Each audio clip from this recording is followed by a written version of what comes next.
Today is the 1-month anniversary of the tragedy at Mother Emanuel AME Church here in downtown Charleston. And in this special edition of Quintin's Close-Ups, I speak exclusively with mayoral candidate Ginny Deerin about the tragedy, about the shooter, about unity here in the city, and what's next for her in the mayor's race. Ginny. Hello there. Good to see you as always. It's good to see you too. Let me refresh your memory. The last time I interviewed you for Quintin's Close-Ups was November 11th. And I remember you describing to me the following in one word, which was at the time your future. And you said this to me. You said, quote, fun and hopeful and impactful, I hope. Then you said this about your political aspirations. I can't imagine that it will be a day in my life when I'm not very interested in politics, as it's defined in that way. You know, when I look back at that interview to right now, I was wondering, did you even have political aspirations to run for mayor then? No, I didn't have any thoughts about that. You know, the beginning of my thought process about running for mayor was as a result of winning very big in Charleston. Right. And a number of people who I really have respect for came to me and asked me if I would consider running for mayor.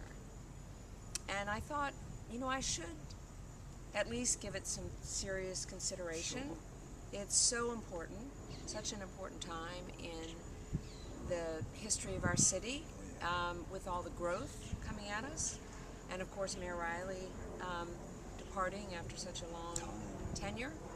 So I did think about it, and after giving it some thought, I thought, given my experience and my skills, my long history with the city, I decided I did think I was the right person to take the baton from Mayor Riley. So here I am. Yeah. And speaking of which, since you are running for mayor of Charleston, we have some developing news to talk about. As you know, yesterday, the accused Emmanuel AME shooter was in court, and a circuit court judge basically set the trial date for July 11, 2016. When you think of July 11, 2016, what comes to mind now, 1 month later? Well, you know, I think all of us are really still trying to let everything sink in. Right. I worshipped at Mother Emanuel the Sunday before the tragedy. Wow. And as many people who had many connections to Mother Emanuel, you know, it really is very emotional to us. Yes. And our city, what we experienced in terms of the love and forgiveness and support and feelings of trust and togetherness. Yeah. You know, I do think that we need a mayor who will maintain that power of unity and make sure that our city, and really fight to make sure that every one of our citizens, our city works for them. Whether you're rich or poor, or black or white, or straight or gay, or male or female, or native or newcomer, it's so important. And I do think that I am that leader. So when I'm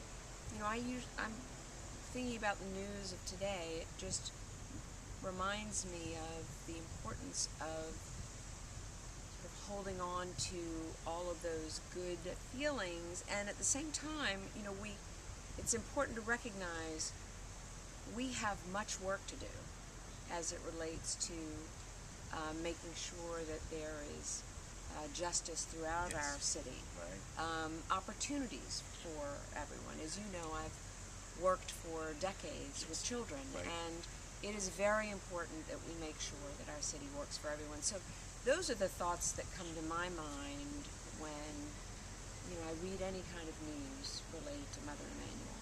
Speaking of which, let me ask you to take off your political hat and talk to me about the Emmanuel Nine, because I knew Cynthia Hurd. Her and I used to work together at the library. When you think of those people, when they're sitting in Bible study when this transpired, what goes through your mind?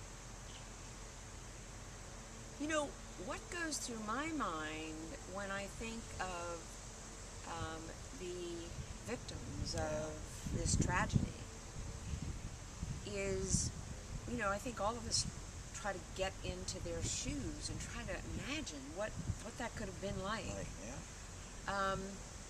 And it does take me back to the few days before the tragedy when I was worshiping there. Yeah. And I was, I believe, the only white person in the service worshiping that Sunday. And I can still feel the embrace of Reverend Pinckney. Yes. And so many other members of the church, where they really go out of their way to say, we are so happy you're here. Yeah. What can we do to connect with you and make this a good experience?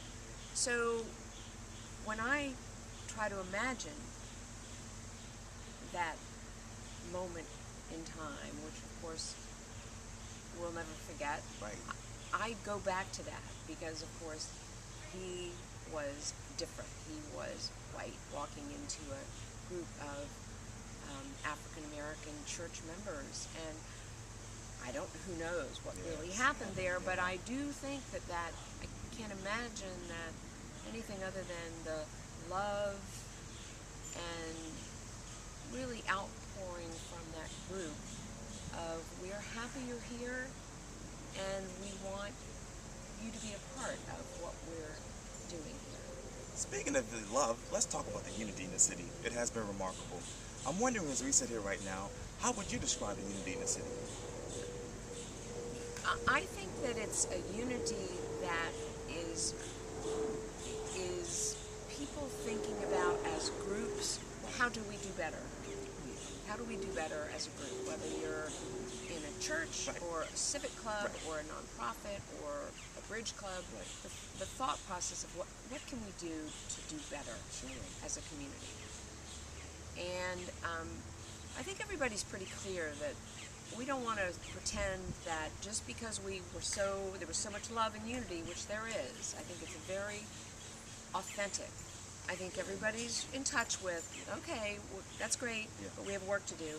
And I also think that individuals are being very introspective themselves to determine, what can I do better? Not just in the community, but as a person. What bias do I have?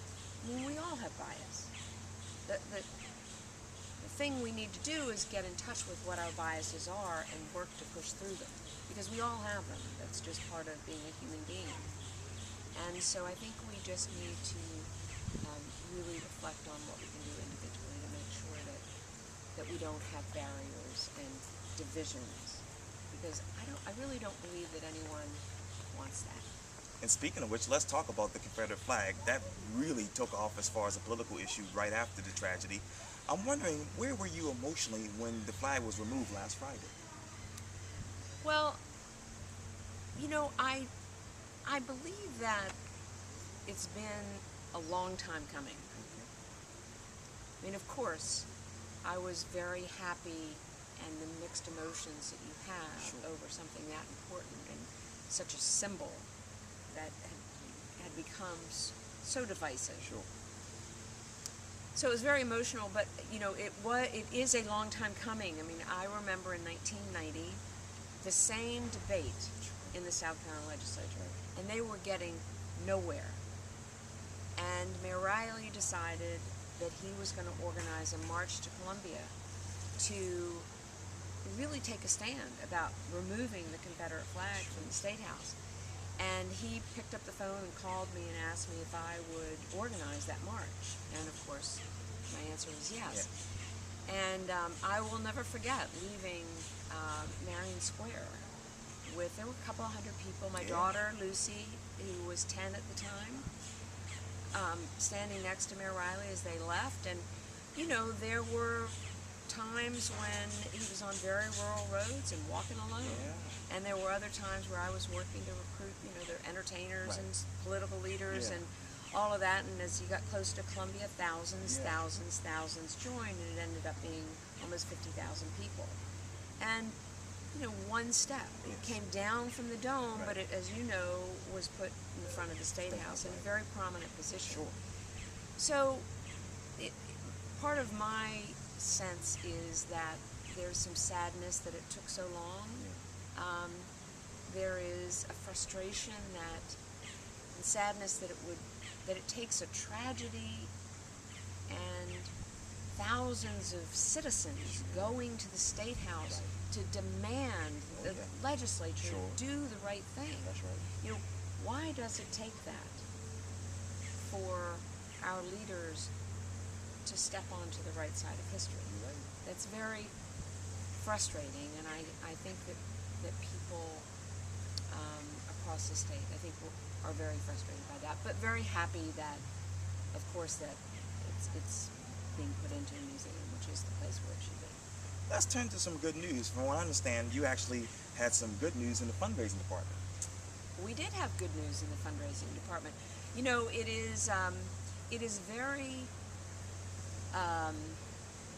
humbling, but also exciting to have people so interested in the future of the city. Sure. And there are a lot of people who believe that I'm the right person. And so, yeah, we did raise a lot of money. We raised more money than any of the candidates, and there are a lot of us. Yeah. So that feels great, but the best part about it is that, to me, is not the dollars.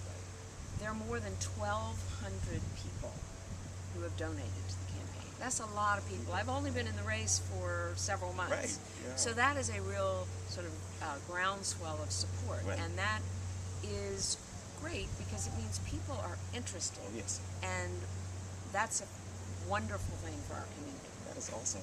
Well, Ginny Deerin, as always, good talking to you. Thank you so much. Thank you so much, and thanks for all you do. Anytime. Yeah. Thank you. Yes.